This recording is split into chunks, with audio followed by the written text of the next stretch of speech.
right, and welcome back to the Remedial Film Class Podcast. I'm your host, Dan. And I'm Travis. And I'm George. And George has never seen any movies, although we're here to fix that today. Isn't that right, George? That's right.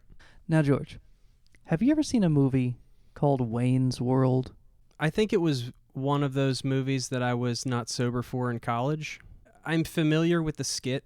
I worked at Guitar Center. So the no stairway joke is something I'm familiar with. I mean, obviously it's these two guys that they're doing the show in their basement. It's called Wayne's World. And I think one of them plays a white Strat. And That sounds like an awesome movie. that's about the extent of my knowledge of the movie. I mean, you sold me on the movie, and I've already seen it, so excellent. Good. Excellent. All right. Well, hey, that's your movie this week. Why don't we get to work? All right. All right, we're back in 5, 4, 3. So, George, hey. Wayne's World, right? Excellent. Party time. Party time. Oh, If you got to I'm so spew, glad. spew into this. If you get it, spew. Oh my God, he was hungover the entire movie.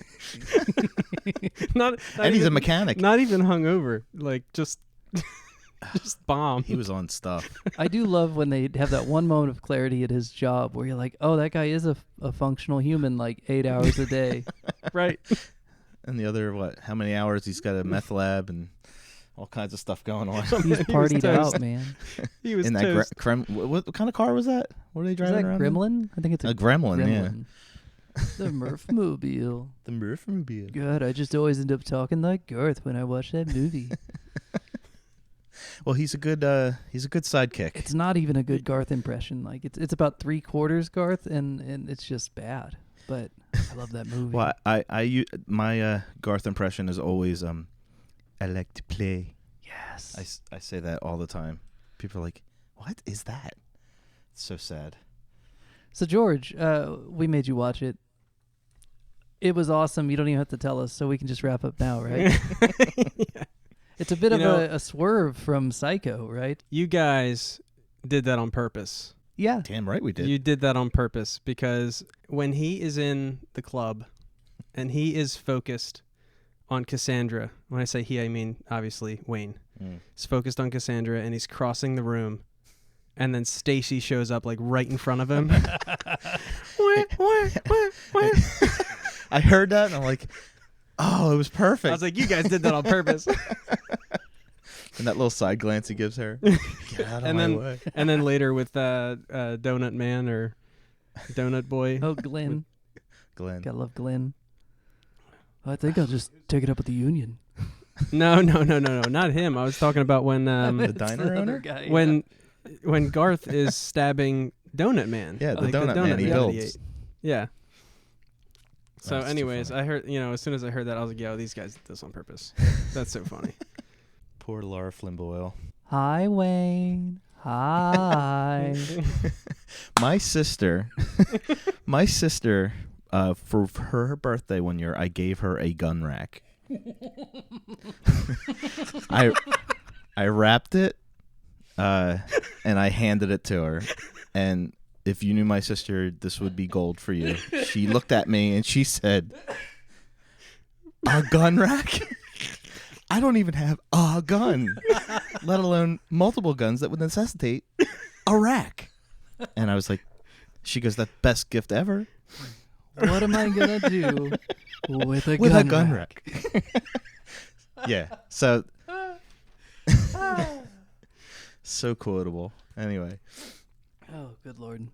So what do you think, George? Initial impressions, pretty good, terrible, worst movie you've ever seen? It was very silly. Gonna watch it Yes. again tonight with your wife? I know It was very silly. That was my overall impression was I was watching it the entire time thinking this is silly, but that's The yeah, point. that's not a bad thing. That's what it was. Yep. Did they succeed in being silly? Absolutely. Okay, so here's the thing that I watched it again tonight. I've seen it a million times, but I think it's been at least a couple of years since I've watched it with, full attention. It's a good one to put on in the background, so oftentimes that's where it ends up. But tonight we gave it full focus, and it hits me that like cable access of the 90s isn't the kind of thing that's going to surprise kids like it surprised us. Right. Because at the time, it's like, oh my gosh, he gets to be on TV? How much does he have to pay? Can I do that too?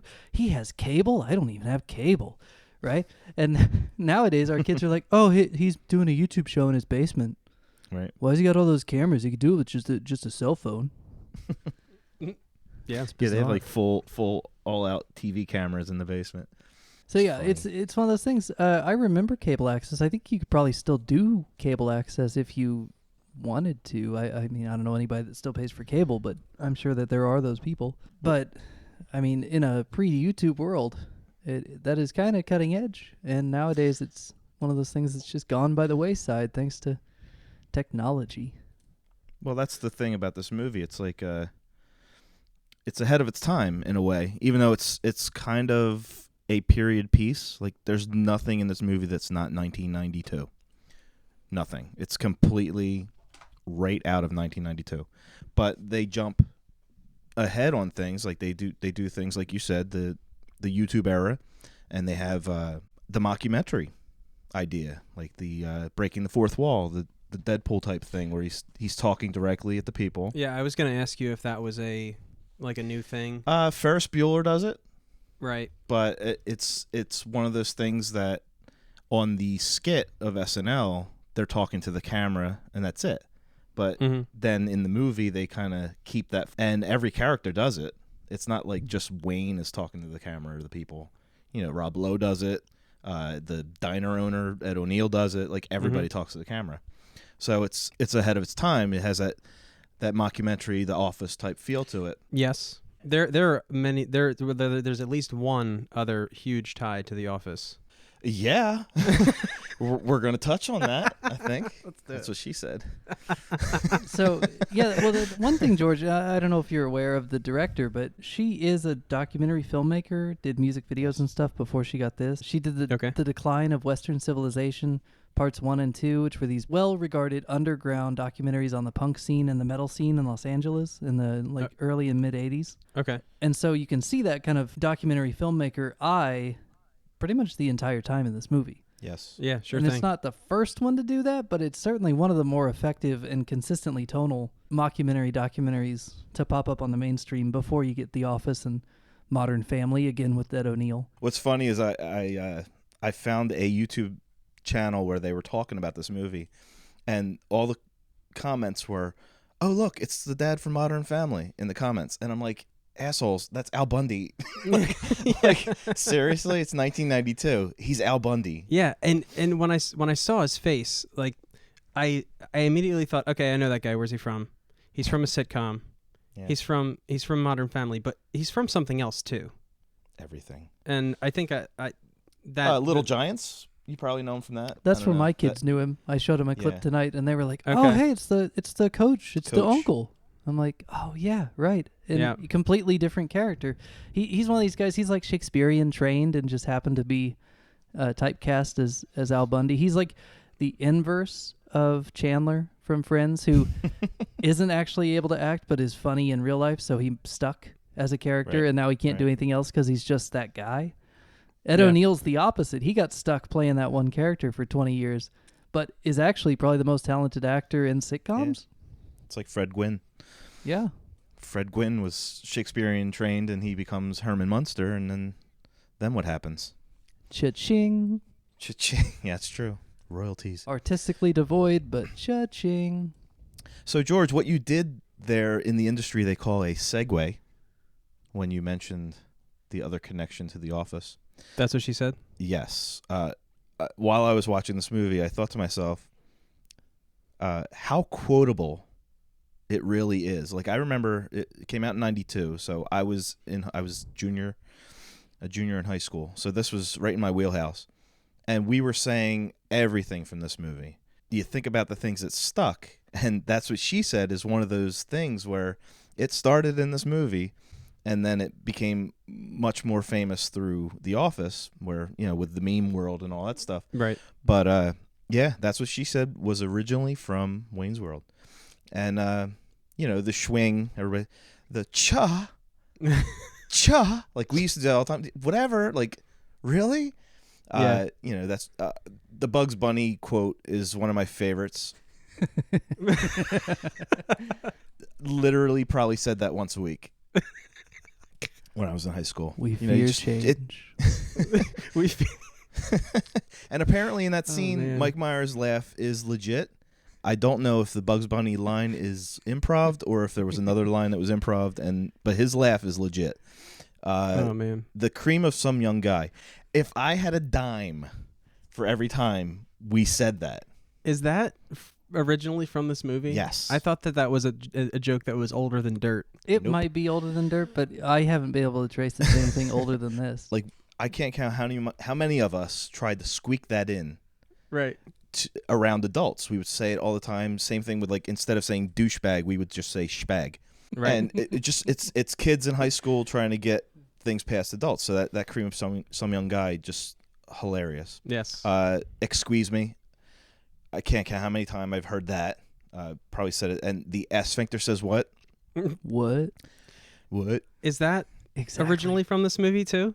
I don't see. I guess. 'Cause I'm attributing it. I'm giving it full credit until you can show me an earlier version. Right. This is all just Mike Myers and Dana Carvey Yes, at Mike their Myers. peaks. Yep. The Before knot. it was all accents and chopping broccoli. They Right. All the chopping broccoli. I love that. Knot was huge. Like in the 90s, everything was not. You say it and then you say not. Car. Game on. Dude, Constantly I was scream that. cracking up Because you know you did that. Yeah, but there's two guys and they're Right. both yelling it. and they're And they're they're grown ups. The best In thing in full that gear. scene, and it's not the funniest thing, but it's like the best little detail, is you've met Wayne. He lives with his parents. He has no money, and that's fine. Mhm. He's a working kid. But he's got this very fancy personalized Chicago Blackhawks jersey with his name on the back, and it's like, dude just spent his entire 2 months' income on that jersey for him to go stand in the street and yell, "Game on!" But you could go in any neighborhood in 1993 and everybody is screaming that. My kids do it because I kept doing it to the point where now my kids do it. Car. And They they don't yell know why. car, They don't know and they why have they no do it. idea They why. just do it because that's what Dad Mhm. did. Yep. Every time a car would come, I would yell, car, game on. And now they do it and they have no idea where that's from. And that's what's funny about George is a lot of the things he grew up with stem from this movie, quotes and whatever. Like, how many times did you hear Schwing when like, it's like, Schwing, you know, when you see a girl Me? who's hot or whatever, like people do it all the time. Schwing, you know, I haven't heard that. You but will. it's a lot more subtle than going, boing, you know, Yeah. when You're you just gonna say notice it more Schwing. now, I think. Plus, Yeah, you you'll know, hear Yeah. Yeah, and you know, the "We're Not Worthy" was, I think they originated that in the skit on Yep. SNL. Yeah, that's one But- from the show, but I but still use when- the GIF of that as a meme. Like, this movie existed before memes, and I think Mhm. the behavior we're describing is meme behavior before we had the internet. But Yeah. now it exists as memes as well. It's like endured, so that's cool. No way, like that was a comeback all the time. Yeah. No way. And I mean, the irreparable harm to the reputation of the state of Delaware. Again, how many people have the green screen on their computer and everybody always says, "Hey, I'm in Delaware." Yeah, like seriously. everybody always does that. You can't mention the state without me saying that quote in its entirety with the inflection. I mean, it's like required. If anything, it's influential. It's iconic for just those constant quotes. Like those guys I was listening to, they were complaining. They were saying, "Oh, it's just 2 hours of little 90-second skits, SNL skits." I'm like, are you insane? Like, really? You're going to whine, you 28-year-old, you're going to whine about it being, like, they're genius, a lot of these things. Well, and in a world of like TikToks and all those little Mhm. short Twitter videos, it's like, yeah, they did that 20 years ago. Yep. 20, Again, 30 ahead of years ago. ahead of their 30 time. years ago. Oh, 30 God. years ago. Oh, we're all old. Yeah, I remember having to explain that's what she said. I was a freshman in high school. I was at track practice, and we had two brothers who were like the coolest guys, you know, the athletes, good looking, One of them ends up a stand-up comedian at one point. I'll take full credit for that. Because as a freshman, I was just like, yeah, that's what she said. And the guys were like, wait, what? I'm like, well, if you say that's what she said, then like it makes it sound like she said it about you in like a sexual way. And they were like, oh, right, dude, this guy gets it. That's a real story. I'm not proud of it, but I kind of am. I mean, I made that one guy funny. Nobody snapped each other with the towel, did they? Single-handedly. That's what she said. That's what she said. God. Hey now. It's a tapestry of jokes and future memes. It's just, there's nothing like it that I can think of that, except maybe some of the peak Monty Python stuff. But I mean, it's a different class. But I mean, it's the same kind of thing where it's just joke upon joke quoted for the next 30 years. And sometimes it's stuff that they don't even say. It's like their physical comedy as well. Like, Wayne's little head nod, like he's like saying yes to something. It's almost like he does like a bob to his head. And it goes right back to Chevy Chase in Vacation when they're looking at the Grand Canyon and they just... She's like, are you going to look? I do this with my wife all the time. Whenever we go on vacation.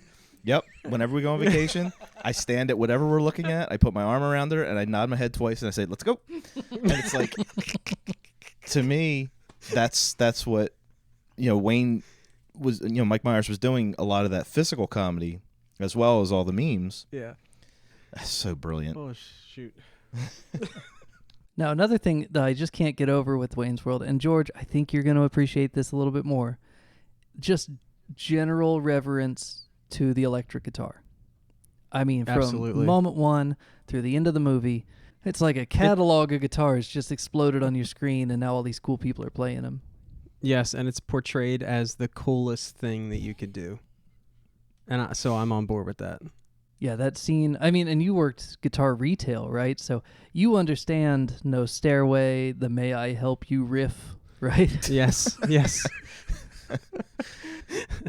Was that a Jackson that he picks up at the beginning, or an EMG or ESP or something? You mean like the black white one that he has? The May I Help You riff. It's like a May I Help Jackson You. or something. Oh, yeah. I don't know exactly what it is. My kid goes, that looks like that guy in Metallica's guitar. And I was like, dude, this kid pays attention. Yeah. Yeah. And then he gets the Strat and he goes, I think you have that guitar in the closet. And he's You right. do. You do. Wow. Yeah, I built that guitar because I was like, man, I got to have me a Wayne's World guitar. Raising them right. Yeah, man. I can't join in on this because I am not a guitar guy, but I will sit back and just watch you guys do this. Speaking of one of the things that I thought was after they get their checks from what's his name in the movie, Ben, Rob Lowe's character. How much did they get paid? $5,000 each. They got $5,000. They got $5,000. They got $5,000. I don't think I've ever been paid any significant sum of money without singing that song to myself, replacing the amount.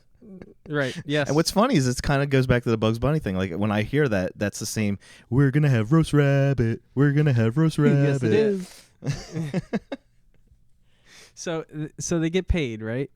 And I'm thinking, like 20 minutes goes by, and I'm like, is he gonna buy that guitar or what? Like I'm having gas for him.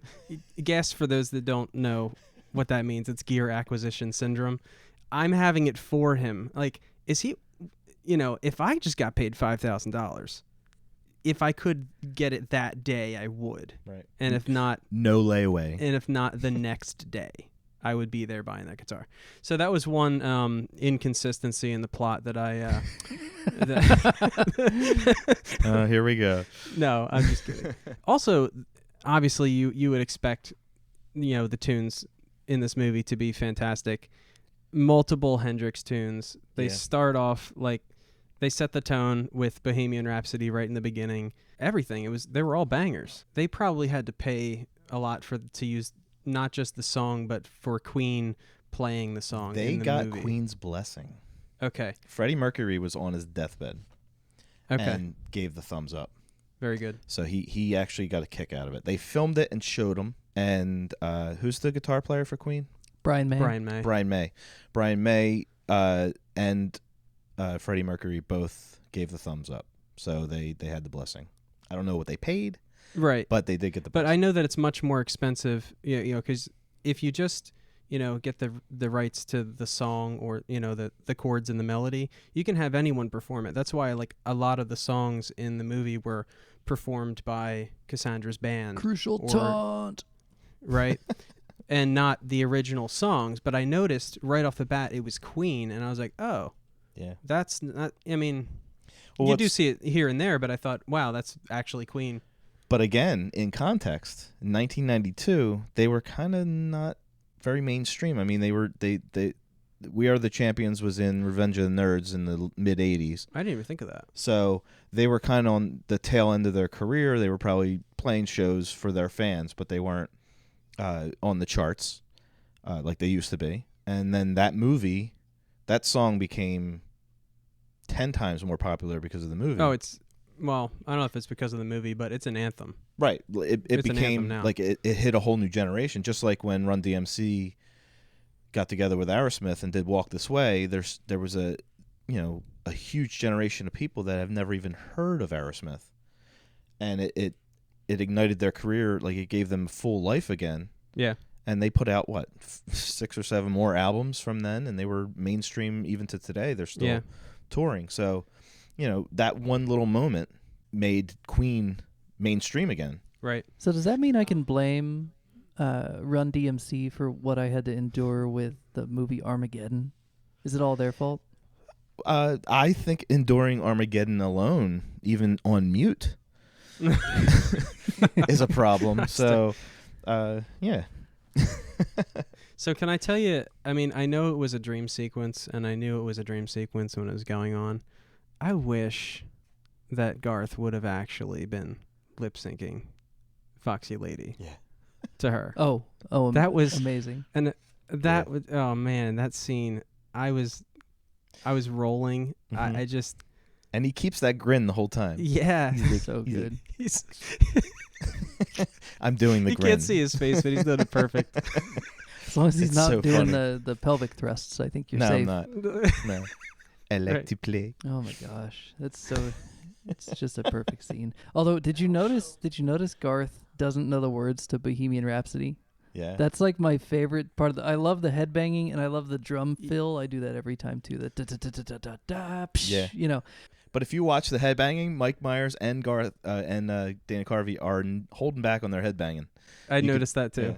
Yeah. But check out Garth when they cut back on the slow part, the nothing really matters bit. He has no idea what the words are. He's just half mouthing like, "Oh gosh, I hope this goes well." And it adds to the character. But I've heard that it's just because Dana Carvey didn't know the words. Yeah, I was wondering if that's what. I was wondering if they did it purposely. No, he that did the not know the character words. Garth doesn't know the words. He said, or if but he makes up for it with his drum solo. I was gonna say that's one of the things I wanted to mention.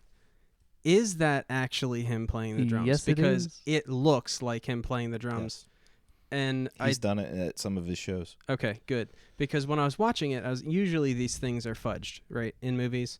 And usually if you're a musician, you can tell. And I was like, yo, if he's not actually playing those drums, I can't tell. Yeah. Yeah. And they No, do it he as is. one cut, which is just, they don't even bother like trying to hide anything. They just pull out and then lights and then That's what she said. yeah, they do. I love how it's the character, the Garth character starts with like a little tink on the on the bell of the cymbal, and then he starts hitting the snare. Like he's all timid because that's how he is, Well, I think they do that on purpose because all his dream sequences, he kind of loses his inhibitions. Yes. And then he goes back to mousy little Garth. That's why. And then he has his little nervous breakdowns, and it shows him like the one guy's like, and you wouldn't know this reference, but he's like, has anybody ever seen the movie Scanners where the guy's head explodes? Like, because Garth was having that moment where he was ticking, and So he had a few of those moments. Yeah. Now that drum solo remind me that, I mean, it was all of the surroundings became a dream sequence, right? But him playing the drums was all really there. Yeah. Yeah. Yeah, because Right? remember the Okay. guy compliments him at the end, and that's clearly like back to reality. Right. He just- but even when he comes back to reality, he ends with tinking on the the hi-hat or the crash cymbal bell. Yeah, You it's know. like his inhibitions have just like returned, and now he's You back. should have to ended it with, your kids are going to love it. Yeah. Yeah. I don't know if Marty McFly's guitar solo was really actually that good. Was it? No. No. It was No, just it's terrible. self-indulgent. Okay. Not very respectful of that other man's equipment, if I remember right, with the kicking of the amplifier. You're right, and that was a beautiful amplifier. That too. is a big no-no, guys, out Yep. there in the world. Don't be kicking the amplifier. You can knee slide all you want. Don't kick the amp. Yeah, as long as you don't knee slide into anything. So you want to talk about the cameos real quick? Yeah, well, I'm sure that there's more than I noticed because I'm not familiar with, the faces of all these different people. The people that I noticed, Ed O'Neill, I noticed right away. I love Chris Farley's security guard character, and I love how I miss him so much. I love how they address it, immediately after, like, wow, that security guard had a lot of information. But I love that they just took that cliche and just like put it right in front of you. At first, in the beginning, I thought Rob Lowe was going to be a cameo as well, and he turned out to be a main character. Have you both watched Parks and Rec? I'm watching. I just started watching it. I'm aware of it. Sorry. My, how the tables have turned. Yes. Well, you get your own show, and you can grill us. Rob Lowe's character in Parks and Rec is parallel to this. Okay. There is one part where he's complimenting Cassandra on her voice, right? And he says this thing, your vocals are incredible. When he said that, it was... You just saw through it. I saw, the manager of the city in Pawnee, Indiana. And there was another part where he said literally. He said literally. And in Parks and Rec, he says, this is literally the best day I've ever had. And I don't know. It's just a very similar character. Supposedly, he's based on Lorne Michaels. Dana Carvey and Mike Myers both tried to give Rob Lowe insight on who Lorne Michaels was and, how he talks. Now, Lorne Michaels talks like Dr. Evil. I don't know if you ever saw Austin Powers. Please tell me you know who Dr. Evil is. I know who Dr. Evil is, yeah. So Dr. Evil is based on Dana Carvey's impersonation of Lorne Michaels. Okay. So Rob Lowe did not nail it. That's really that's the long and short of it. Rob Lowe tried and failed. Yeah, he failed. But he's handsome. He's not, funny. He's so cute. Also, I want to point out that in Parks and Rec, he's not as smarmy. He's a wholesome character, but there were some ticks that were very much the same. Can we talk about how great Alice Cooper is in this movie? I love how cerebral he was in the dressing room. Why, yes, Pete. How academic. In fact, you are correct that the Algonquins did come from the Milwaukee. It's like, look at this guy. I mean, we haven't talked about it enough yet. Tia Carrera rocking the vocal parts on those songs. Yes. I mean, dude. Yeah. Dude. Amazing. Dude. And she's hot. Yeah. She's still hot. I mean, that how long? 30 years ago? She still looks good. The gratuitous sex scene was hilarious. Oh my gosh. Yes. I love that. And was great. the Cantonese scene is amazing. Yeah, yeah, I love how he says like 2 syllables. Yeah. the subtitles just keep going, and I'm like, is this what he's thinking? What's it? His accent while delivering the Cantonese is so wrong. Yep. Yet so right. Can we talk about Hair Metal Lassie? Oh my gosh, the little wrist chokers, the collie. Like, yeah. Did you notice her little collars on her legs? Yes. That was amazing. It's like, what? Wayne's being abducted by aliens? he's just What's that, outside. girl? Sorry. Yeah. Oh, which leads me to the other great reference is the Scooby-Doo ending. I mean, that's genius. Dude, how you got to have a lot of balls Yes. to end a movie 3 times. Yes. Like, I was like, after the first one, and I was like, okay, that's not how it really ends, right? And then they're like, oh, we're gonna do the Scooby-Doo ending. I'm like, what are they talking about? And then they literally do the Scooby-Doo ending, and I'm like, what? These guys? And that's when I started thinking again. I started in the beginning, I thought this is silly, and then at the end, I thought this is silly. Yeah. And then they actually end it like the way it's supposed But to it's end. like Family Guy silly. Like it's silly, but it's genius. I'm like not saying silly like exactly. it's a bad thing. No, it's great.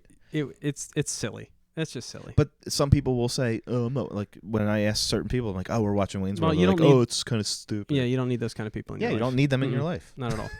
Get out of my life. And I was wondering how they were gonna, because on the SNL skit they would do the diddle-oo, diddle-oo, diddle-oo when they were, I guess, going to commercial break or whatever.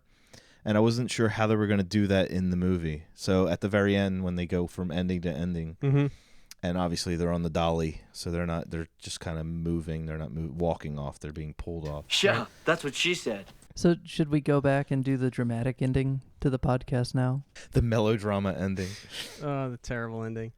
I don't know. Is there anything else we need to talk about? The Laverne and Shirley. I mean, oh yeah, it's not a show that I've ever watched, but I'm familiar enough with it that every time Yes. I'm singing the song a little bit. Yes. You know, I'm waving goodbye to the glove.